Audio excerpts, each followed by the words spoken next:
Isang magandang araw naman po sa inyong lahat, mga kaibigan, at happy Sabbath. Muli, nandito na naman kami. Kasama namin si Brother Harry Castardo, at kasama namin si Bro Birds, para po siya sa programa na naman na pinamagatang Bukal ng Buhay. So, magandang umaga po sa inyong lahat at magandang araw. So, binabati po natin ang lahat ng mga sumusubaybay sa programang ito. Sana po ay nasa mabuti kayong kalagayan at pagpalain kayo ng Panginoon sa mga oras pong ito. Happy Sabbath po sa ating lahat, mga may gilaw at minamahal po namin na mga taga-subaybay. At narito po kami ngayon sa isa na namang pag-aaral tungkol po sa pagkain. Ayan. So, ito yung mga naputol natin na diskusyon nakaraan kasi ang dami pa pong mga katanungan. So, ngayon naman po, atin pong sasagutin yung mga ilan sa mga katanungan regarding pagdating sa pagkain. So, gaya ng ating naipangako, Brad Peno, nakaraang Sabado, ay ating tinalakay ang mga may kinalaman sa pagkain. Sapagkat alam po natin na marami sa mga sekta ngayon ay parang hindi na pinahahalagahan itong may kinalaman sa pagkain. At hindi nila itinuturo ang mga bagay na may kinalaman sa pagkain. Kaya nga isang bagay na ating bibigyang pansin, yung kahalagahan ng pagkain, bagamat hindi ito yung sabi nga makapagliligtas sa atin, subalit meron siyang mahalagang role na ginagampanan, lalo higit sa paglilingkod natin sa Panginoon. So bago tayo magpatuloy, ay hilingan naman natin Sir Harry sa panalangin. Okay, tayo po manalangin.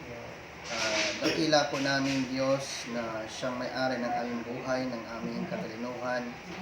Narito po kami o Diyos sa araw po na ito. Sa muli, kami po ay mag-aaral ng inyong banal na salita. Samahan po kami ng inyong banal na Espiritu. Gayon din po Panginoon ng aming pong mga taga-subaybay. Buksan po ang kanilang puso at isipan. Maunawaan po nila ang mga bagay na amin pong tatalakayin. Nang sa ganun po Panginoon ay mabuksan po ang kanilang isipan, ang kanilang puso sa mga katotohanan na nagmumula sa banal na Biblia.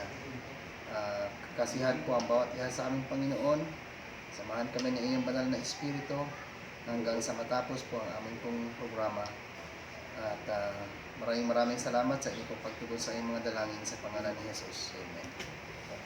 Amen. So, tayo magpapatuloy na, Brad Perch, at ipapatuloy na natin yung ilan sa mga katanungan. Okay, So, ano po ba yung ilan sa mga tanong na ating i-discuss So, ngayon, Brad Perch? ganito po yan. At sa amin po mga taga-subaybay ay napakahalaga po itong may kinalaman sa ating po pagkain. Alam po natin ang Diyos na siyang lumikha sa atin, ay alam natin na siya yung may pinaka sakdal o tamang kaisipan, lalo higit pagdating sa ating kalusugan. Bagamat maraming mga tao ngayon ay para bang minsan hindi na ikinukonsidera ang Panginoon pagdating sa pagkain. Kung ano na lamang yung masarap, ay inisip nila ipagkain ito kasi nga masarap. Ayan. Pero yun po ba ang sinasabi ng ating Panginoon? Ganito po ang ating pag-aralan, kung ating pag-aralan at balikan ang salita ng ating Panginoon, mayroon po siyang sinasabi, Brad Pen, Okay. sa Ezekiel 44:23, kung ano ang dapat ginagawa ng mga tagapagturo na dapat hanggang ngayon ay ginagawa nila ito. At tayo lamang ay nalulungkot sapagkat marami ng mga nagtuturo ngayon ay hindi na itinuturo itong tungkol sa mga marurumi at malinis. Ano ba ang dapat at payo ng ating Panginoon sa banal na kasulatan na dapat ginagawa at ipinagpapatuloy ngayon? Okay, basahin natin ang aklat ng Ezekiel 23, ang talata ay 26. Ganito po ang sinasabi. Ang mga saserdote niyaon ay nagsigawa ng mga pagdadahas sa aking kautusan at nilapastangan ang aking mga banal na bagay. Sila'y hindi nangaglalagay ng pagkakaiba sa banal at sa karaniwan o kanilamang pinagmumuni-muni ang mga tao sa marumi at sa malinis. At ikinubli ang kanilang mga mata sa aking mga sabat at ako'y nilapastangan sa gitna nila. Ayan.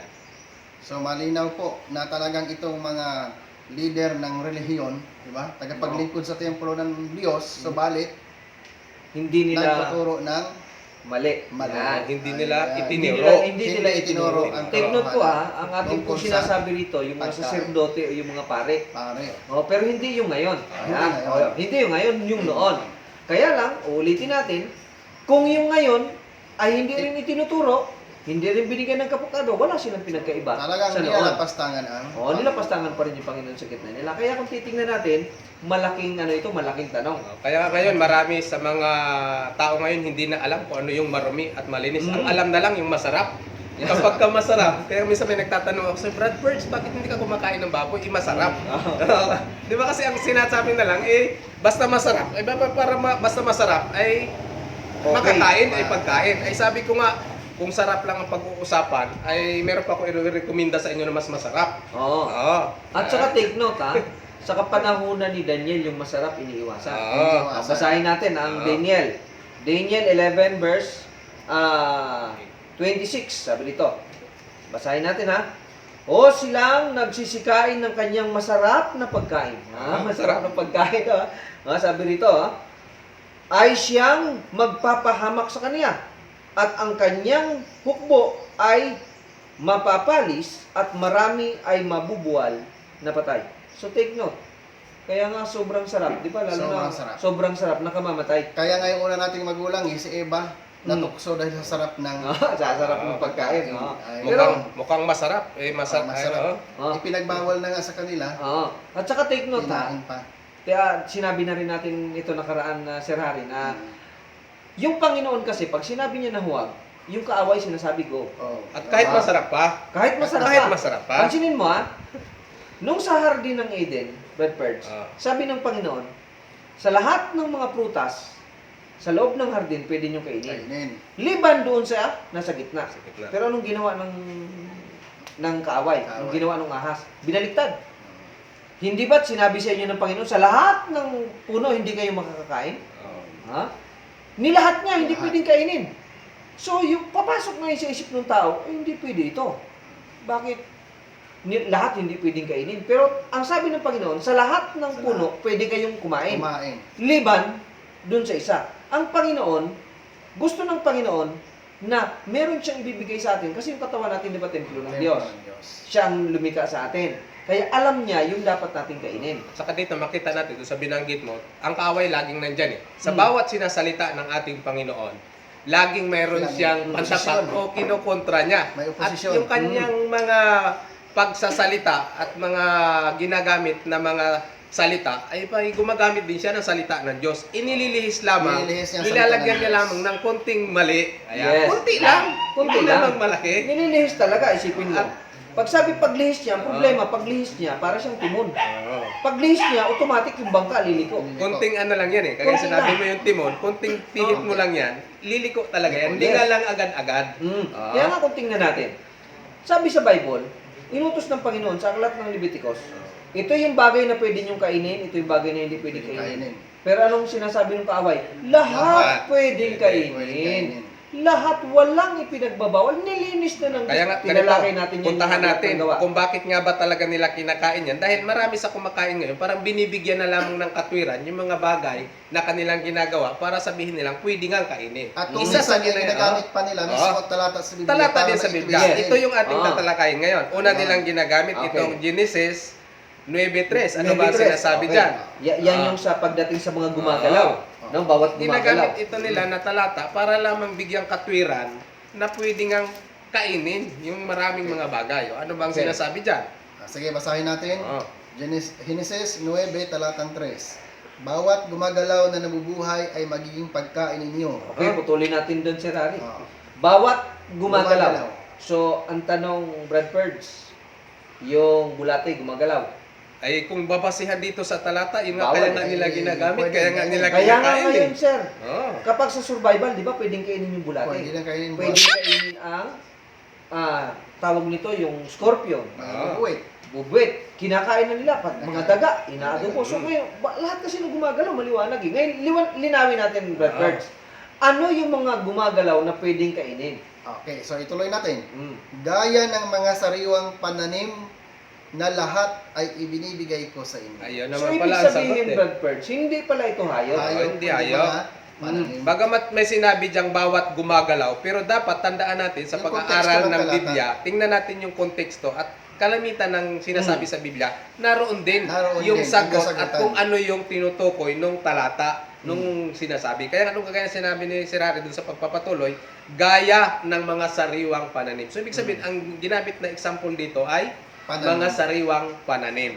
At saka Ayan. take note sa panahong ito, hindi pa pinahintulot ng Panginoon na kainin Apo. Kainin. yung karne. Karne. Patunay, isunod natin yung talatang 4. Okay.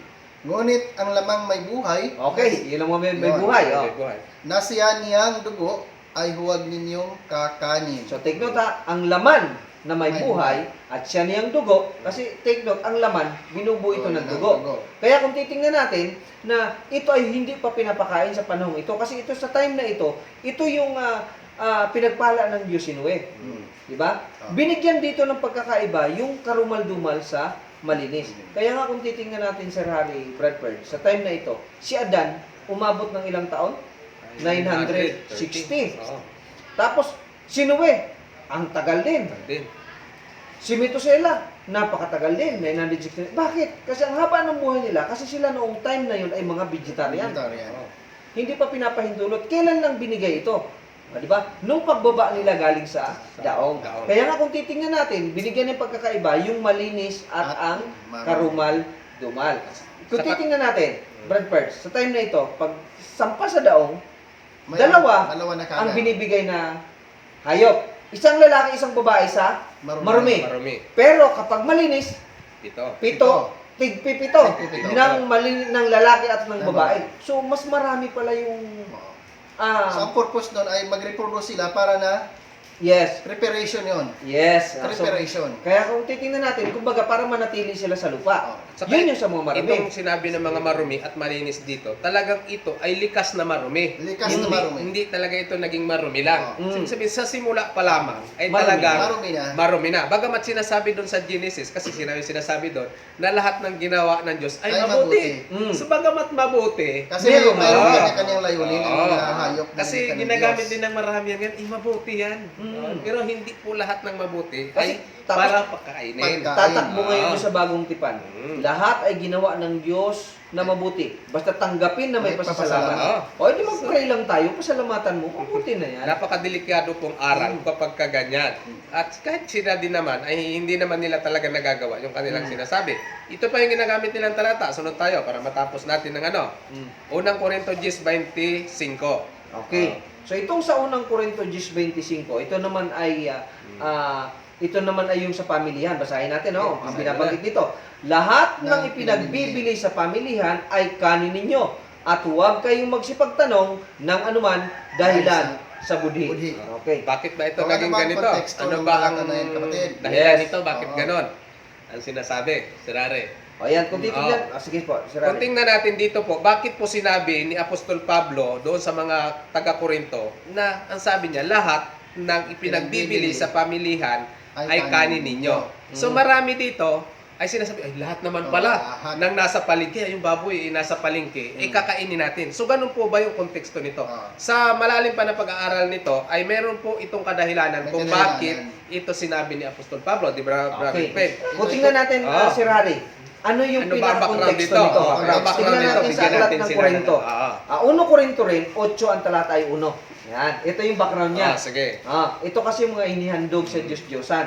Ayan, tingnan natin Sige. ano yung background niya. Magandang Umpisa, talakayin natin yan. sa 1 Korinto 8, ang talata ay 1. Ito yung background, no? Na binabanggit diyan sa 1 Korinto 10:25. Okay, talata 1. Ito ay may kinalaman sa sa Diyos-Diyusan. Ngayon nga, tungkol sa mga bagay na inihain sa mga Diyos-Diyusan, nalaman natin na tayong lahat ay may kaalaman. Ang kaalaman ay nagpapalalo, ngunit ang pag-ibig ay nagpapatibay. Yes, so kung titingnan natin, nami-misunderstood. Yung pagkain, Nami-misunderstood yung ano. Kasi ang sa kanila, anuman. Pag sinabing anuman, lahat. Pero kung titingnan natin yung background, sa panahon na ito yung panahon na inihandog nila yung mga pagkain pagkain sa Diyos-Diyusan. sa Diyos-Diyosan. At saka may isa pang background ito. Mm. Alam ba natin, noon sa panahon na ito sa Korinto, sa Apostol Pablo, mayroon pong dalawang klase ng taong naninirahan doon sa Korinto. Mayroong mga Hudyo at mayroon At ding mayroong mga hindi. Hintil. Hintil. At tandaan natin, mayroong dalawang palengke doon. Mm. Na yung isa yung palengke ng mga Hintil at mayroon ding mga Palengke ng mga- palengke o pamilihan ng mga Hudyo. Hudyo. Mm. Ang tinutukoy po dito ni Apostol Pablo ay yung Mga yung Hudyo. pamilihan ng mga Hudyo, Hudyo. na walang doon, walang ibinibinta na mga karumal-dumal. So yun ang sabi doon ni Apostol Pablo na pwede ninyong kanin Kanin. ang lahat. Mm. Doon po. Yun po yung doon background niyan. Sa ating Kaya nga mga kung kasabayan. titignan natin dito, ang aral kasi ni Apostol Pablo, kung titingnan natin ang background, ano ba ang aral niya? Kumain ng karne o kumain ng gulay? Kasi sa Romans, iniutos niya na mas mainam na kumain tayo ng gulay. Gulay. Romans 14, 2-4. Tingnan natin ha. Yan, Romans 14. Ito kasi yung binabanggit ni Apostol Pablo. Kasi yung mahina, dapat kumain ng gulay. Gulay. Bakit niya sinasabi? Kasi mahina ka eh. Pag nangihina ka, kapag kumain ka ng karne, lalo kang manghihina. Okay. So, So, Romans 14, verse 2-4. Umpisa na lang natin sa talatang 1. Okay, 1 to 4. Datapuat ang mahina sa pananampalataya ay tanggapin ninyo, hindi upang pagtalunan ang kaniyang pag-aalinlangan. Okay, talatang 2. 2. May mga tao na may pananampalataya na makakain ang lahat ng mga Oh, bagay. yan. Totoo. So, may tao na naniniwala, lahat ng bagay pwede mong kainin. Kainin. Pero anong payo na po sa Pablo? Dapat Ngunit, din yun. Ngunit. May Ang ngunit. May mahina pasabali. ay kumakain ng gulay. Okay, now, bakit siya kumakain ng gulay? Kasi iniutos niya po si Pablo na mas mainam na kumain ka ng gulay kapag ikaw ay nanghihina. Bakit? Kasi malaki ang naitutulong. Pansinin natin, di ba ngayon, si Rari kay Chadeped, talagang itinuturo sa atin na pinopromote na ang kainin ay gulay. Gulay. Hindi lang basta-basta karne. Di ba? Talatang 3. So talatang 3. Ang kumakain ay huwag magwalang halaga sa hindi kumakain. Okay, so At ang hindi kumakain ay huwag humatol sa kumakain. yan dyan, sapagkat ginagamit siya'y din nila. tinanggap ng Diyos. O, tinanggap na rin Sa ng Diyos. katandaan natin, Tinanggap na ng Diyos. hindi po pinag-uusapan dyan yung mga karumal-dumal. Yes. Ito ay sa pagitan Oo. ng karne Oh, at at ng ng gulay. gulay. At saka Hindi, yung- ang karne ay hindi Oo. karumal-dumal. At Yes. saka yung pagka-karne na Pwedeng pwedeng kainin. Yan. At saka yung karne na binabanggit dyan, hindi karumal-dumal. Kundi Oo. yung ding mga inihain din yan Mm. sa Diyos-Diyosan na kung saan ito na yung karumal-dumal dahil inihain Oo. sa mga Diyos. kinakain ng mga malalakas sa pananampalataya. Dapat ito sa Diyos-Diyosan lang Mm. naman inihandog. Oo. Kaya kinakain nila. Kinakain Kaya nga nila. yung mahihina na binabanggit dyan, ay hindi sila kumakain ng mga inihandog sa Diyos-Diyosan. Kaya nga gulay lang Gulay lang. yung kanilang kinakain. Yun po yung background talaga niyan. Yes, po? kaya So, dapat napakaganda natin ng discussion pansinin. natin ngayon na kung titingnan natin, napakaganda talaga ng discussion natin. Okay, At saka ganito sa ating mga nanonood, kapag tayo po nagbasa ng Biblia, hindi yung pag nakabasa tayo, Yun kung ano na. yung nabasa, Yun na. ay, pinabili sa pinabili ka na kagad, kain na. Mm. So hindi po ganun. So alamin po natin yung background ng talata na ating Mm. binabasa at wag po tayong magtanong lamang sa isang source natin. Magtanong natin doon sa mga nag-aral, lalo higit kung may mga libro po kayo ng mga scholar na nag-aral, Mm. aral tungkol dyan, eh mas magandang suriin po natin. So ito pa isang talata na ginagamit nila. Marcos 7:19. Napakaganda Oo. niyan, Brad Perch, no? Oo. Yung sa Marcos 7 talatang 19, ito yung sinabi, ang nagsasalita dito ang ating Panginoong Oo. Hesus, no? Napakaliwanag po nito Ano ba na ang binabanggit. sinasabi dyan? So, anong binabanggit? Basahin natin. Sabi nito, Marcos 7, ang talata ay 19. 19. Ganito po ang binabanggit. Sapagkat hindi pumapasok sa kanyang puso, kundi sa kaniyang tiyan. At lumalabas sa dakong daanan ng dumi, sa salitang ito'y nilinis niya ang lahat ng pagkain. Ay, malinis na pala, Brad Pen. Oh, Ganun ba yan? Take Paano note, ba yan? intindihin natin, nilinis na. Kung titingnan natin, sa talatang ito, ano ba yung background? Background. Okay. Ang background nito, kasama ng ating Panginoon ang kanyang mga disipulo. At sila ay naglalakad, sila ay nagutom. Ngayon, kumain sila ng tinapay. Nung pagkain nila ng tinapay, hindi sila naghugas ng kamay. Yan. Nataliwas kaya- doon sa paniniwala ng mga Hudyo Yes. na kailangan maghugas ng Kamay. kamay. O kaya nga, kaya nung time na yun, basahin natin ha, para mas malinaw siguro, para malaman natin ng gusto itong talata na ito, kung susundan natin yung kabuuan, yung background niyan. Ngayon, kung titingnan natin, kasi ang pinanghahawakan nila sa salitang ito ay nilinis niya ang lahat ng pagkain. Ay, malinis na ang lahat ng pagkain. Pag sinabing pagkain, pwedeng Aha. kainin. So therefore, hindi niya sinabi nilinis niya ang marumi, Oo. kundi ang nilinis niya ay ang Lahat ng pagkain. So kung titingnan natin, wala namang problema kasi kapag kumain ka na hindi naghugas ng kamay, pag nilunod mo yon, diretso sa tiyan, lalabas sa dumihan natin. Ngayon kung titingnan natin, pero kung hindi masama yung kumain na walang hugas ang kamay. Kasi ang masama dito, kung titingnan natin, ang background na sa pagkain nila nang walang hugas ng kamay ay talagang walang problema doon. Walang problema. Kasi kung titingnan natin na mas ang kung saan galing yung puso kasi, doon lumalabas. Di ba? Okay, Brad Perch, may karagdagan ka ba ron sa... Okay, ito pong talata na ito ay talagang madalas ginagamit at binibigyang katwiran ng iba para makain yung mga karumal-dumal. Karumal-dumal. Pero kung ating papansinin, tandaan po natin, ito pong background ng talatang ito ay hindi po pinag-uusapan yung mga pagkaing karumal-dumal. Gaya ng nasabi at binanggit kanina, ang background po talaga nito ay yung mga alagad na sila ay kumain ng hindi po naghugas yung kanilang kamay. Yan po ay mababasa natin kung ibababa nyo lang sa talatang 1 ng kapitulo rin po ito, pagputuloy po hanggang sa 19 sa ating mga taga-subaybay, ay pwede nyo basahin na lamang dyan at tingnan nyo yung background na makikita nyo dyan na ito po ang pinag-uusapan Ay, at ang tinatalakay paghugas ng ay kamay. hindi mga karumal-dumal na pagkain, kung hindi yung pagkain nila na sila hindi naghugas ng kamay. Na yun po, sa panahong yon ay karumal-dumal sa kanila kapag hindi ka naghugas ng kamay at ikaw ay kumain.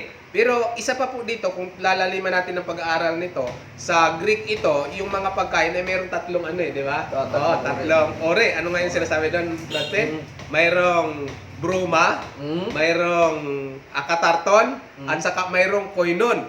So kung ito'y babasahin natin, ay hindi pala basta sinabing pagkain doon, ay Sa atin kasi Lahat na. pagkapagkain lahat na. Lahat na. Ay sa Greek pala, kung ano natin, merong iba't ibang klase. Term, Term na ginagamit kapag pagkain. So, ibig sabihin, dapat pala alamin natin kung ano yung ginamit dito. Yung ginamit pala dito, kasi ano nga ang term ang ginamit dito? Ano?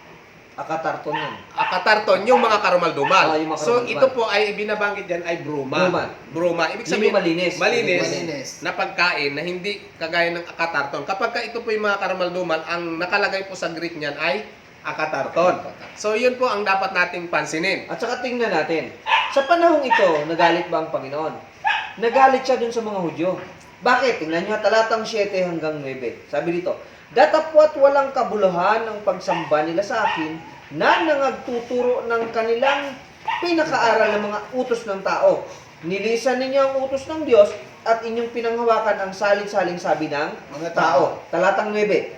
At sinabi niya sa kanila, ang ating Panginoon ito ha, totoong itinatakwil ninyo ang utos ng Diyos upang magampanan ninyo ang inyong mga salit-saling sabi. Kasi sa time na ito, pinaiiral nila yung bago ka kumain, maghugas ka ng kamay. Pero take note, sa kapanahonan ng Hudyo breadbirds, paano ka maghuhugas ng kamay bago ka kumain? Ang isang tabo, halimbawa tayo dito, kasi hirap ang tubig doon eh. Maghuhugas tayo ng kamay. Halimbawa, pag sila kumain doon sabay-sabay 15, 20 piraso. Maghugas ka ng kamay. So lahat ng kamay ay sinasawsaw. Ilalagay doon sa tabo, huhugas mo, pasa sa isa. Hugas, pasa sa isa. Pagdating sa pinakahuli, kahit ako, hindi na ako Sobrang maghuhugas. labo na. Malabo na Sobrang yun eh. labo. Ngayon, kaya hindi masama na kumain na walang hugas ng kamay. Kasi ang topic dito is hindi pagkain ng karne. Kundi Ang topic dito pagkain ng Hindi na tinapay. mapaghugas ng kamay. Tinapay kasi ang topic dito, hindi naman ito karne.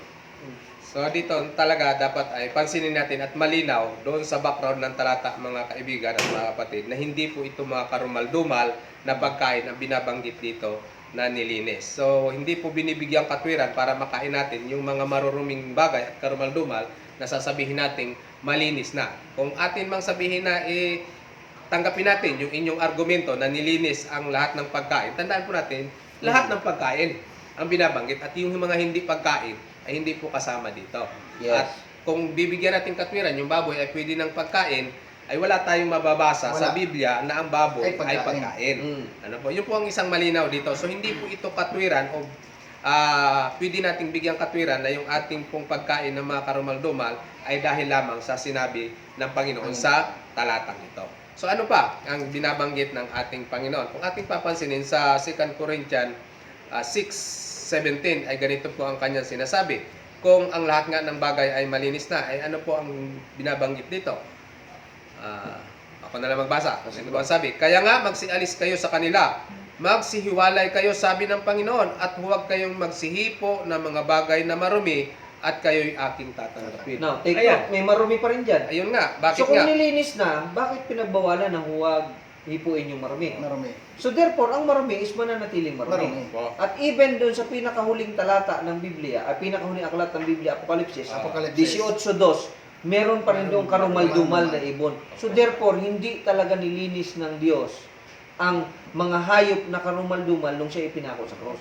So ibig sabihin, pinatutunayan lang ng Biblia, maging ng salita ng ating Panginoon na hindi po tama na isipin at unawain natin na ang lahat ng bagay ay malinis na. Malinis na. Sapagkat may mga talata po na nagpapatunay na ang sabi nga ng Panginoon, huwag tayong magsihipo ng mga bagay na marumi. Ay kung nilinis na, bakit meron pang marumi na pinagbabawalan tayong huwag nating hipuin? At maalala natin, Brad Perch, Oo. yan ay katuparan doon sa binabanggit sa aklat ng Levitico 11 at Deuteronomy 14. Ang bagay na marumi, ang laman yan, huwag ninyong hihipuin. Oo. Kaya nga pagdating dyan, binanggit naman, huwag kayong magsisihipo ng mga bagay na marumi. Parehas. At saka yung marumi na, at tanda natin, yung talagang marumi, hindi po yung pwede nating hugasan lang na para maging malinis. Ang sabi nga sa Biblia ay wala tayong makukuhang malinis doon sa marumi. Talaga Di ba? mananatiling marumi. Oo. Kasi marumi yan. Kaya nga Marumi. nagtanong ako nakaraan, di ba? Yung gasolina ba pwedeng inumin? Eh, Pwede. pwede sa Kung gusto mo magpapatay. Yung chlorine ba o yung sunrox pwedeng inumin? Pwede. Kung gusto mong lasunin yung sarili mo. Kasi ang Panginoon siya ang gumawa sa atin eh. So alam niya yung nararapat sa atin. Yan. Kaya nga nakakatuwa. Di ba kahit sa National Geographic, isa sa may pinakamahabang buhay ay ang mga Seventh-day Adventists. Dahil sa pagkain. Kaya nga, makita pala natin dito na talagang mahalaga na bigyang pansin natin ang pagkain. Sapagkat sa panahon natin ngayon, napakarami na ng karamdaman. At maging siguro itong ating nararanasan ngayong pandemya ay dahil din sa mga pagkain na hindi tama.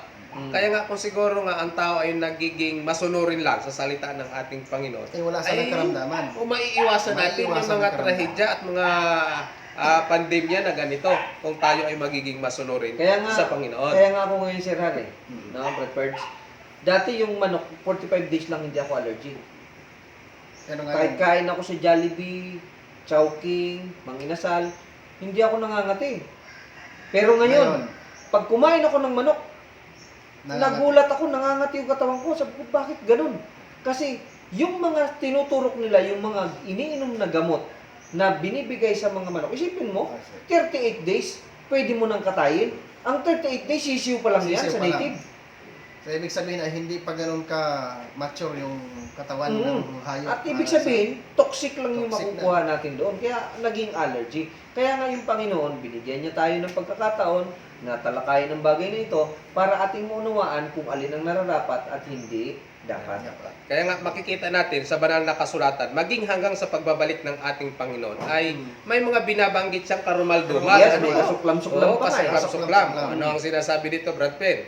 Ayan. Okay, sa aklat ito ng Apokalipsis. Apokalipsis 21, ang talata ay 27. At hindi papasok doon sa anumang paraan ang anumang bagay na karumal-dumal o siyang gumagawa ng kasuklam-suklam at ng kasinungalingan, kundi yaon lamang na nakasulat sa aklat ng buhay ng Kordero. So napakalinaw, di ba, Sir Harry? Napakalinaw na hindi talaga maaaring pumasok doon ng mga bagay na karumal-dumal. So, therefore, yung panaginip ni Pedro noon, na tinalakay natin noong nakarang Sabado, na yung 4 na sulok, nandun lahat ng hayop. Actually, 3 hayop lang, kasama ibon dun eh. Pero pagdating sa Apokalipsis pala, Hindi rin 18, makakapasok. Hindi pa rin makakapasok. Kaya ngayon, Brad Pitt, para sa akin, kahit ako pakainin doon sa ibang talata na pwede na, ay hindi pa rin ako kakain. Kasi pagdating pala sa Apocalypse, hindi rin ako makakapasok. Yes. Ayan.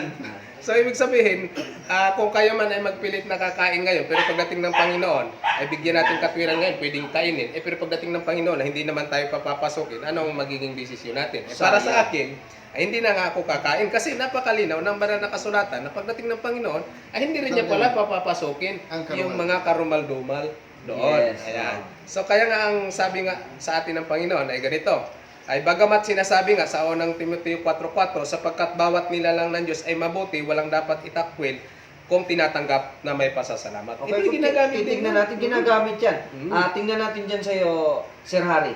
Itong aklat ng Timoteo, 1 Timoteo 4, talatang 4, nagsisimula yan sa 1.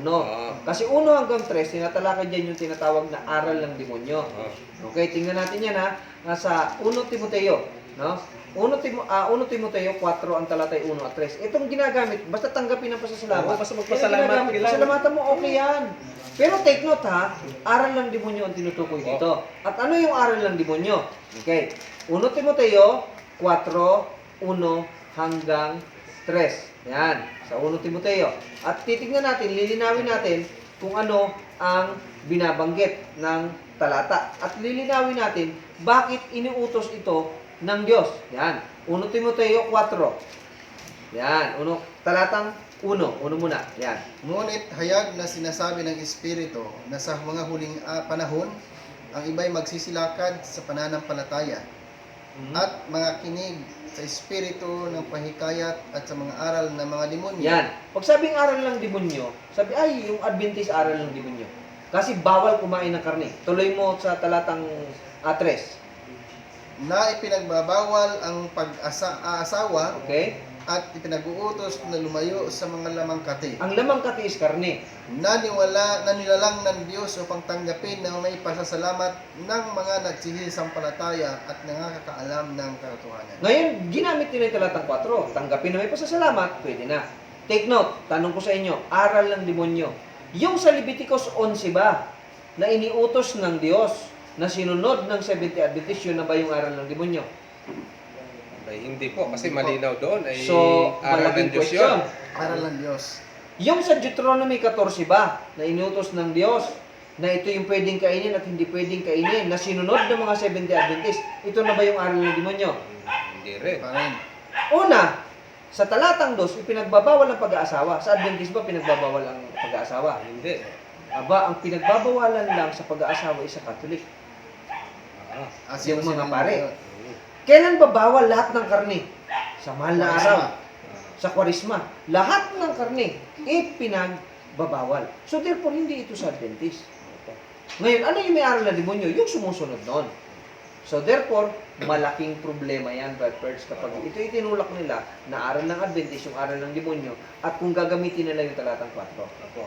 Kasi kung ang binabanggit naman dito ay nilalang ng Diyos, bawat nilalang ng Diyos ay mabuti. Tama naman po yun. Hindi yun mali na sinasabi na ang nilalang, doon pa lang sa paglalang, sinabi na ng Diyos, lahat ng nilalang niya eh, mabuti. At saka, Hindi lang basta mabuti, Hindi naman napakabuti. sinabi dyan, lahat Oo. pwedeng kainin. Hindi naman Mabuti pagkain. naman yung topic dyan eh. Ang baboy mabuti Lahat naman mabuti. yan. Oo. Hindi Sa para kanya-kanya. kainin. Yes. Halimbawa, yung bato. Ang bato, mabuti. Mabuti. Kaya Pwede nga- bang kainin? Oo. Yung puno, mabuti.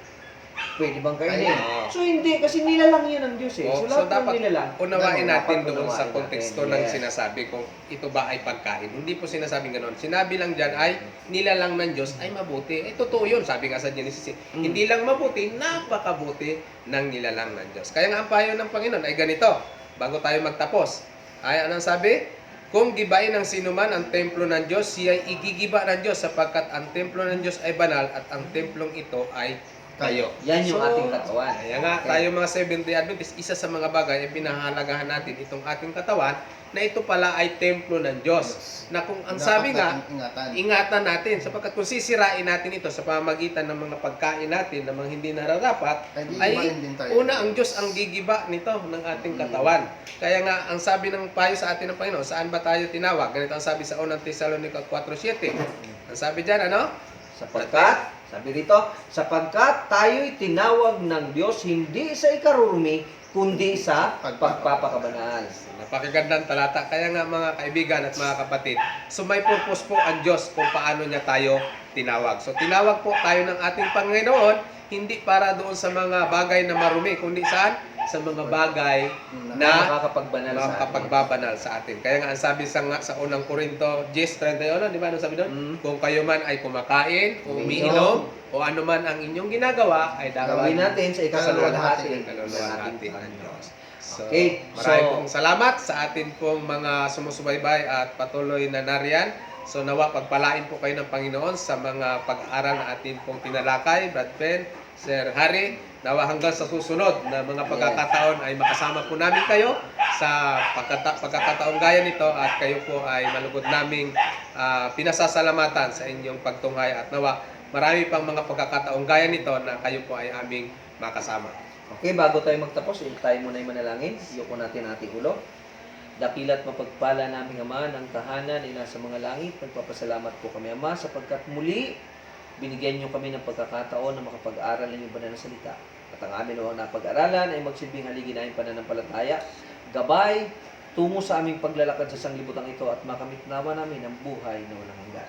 Salamat naman sa pagtugon. Ang lahat ay aming tinatanggap na lapit ng pananampalataya sapagkat ay aming hinihiling sa pangalan ng aming Panginoong Hesus na tagapagligtas. Amen. So muli mga kaibigan, maraming salamat sa inyong pakikinig at sa inyong pagsusubaybay sa Bukal ng Buhay. Narito muli si Brother Harry Castardo kasama si Brother Purge Ricumat, ang inyong lingkod na nagsasabing ang pagpapala nawa ng Panginoon ay sumaating lahat. Hanggang sa muli nating pagkikita, ito ang Bukal ng Buhay.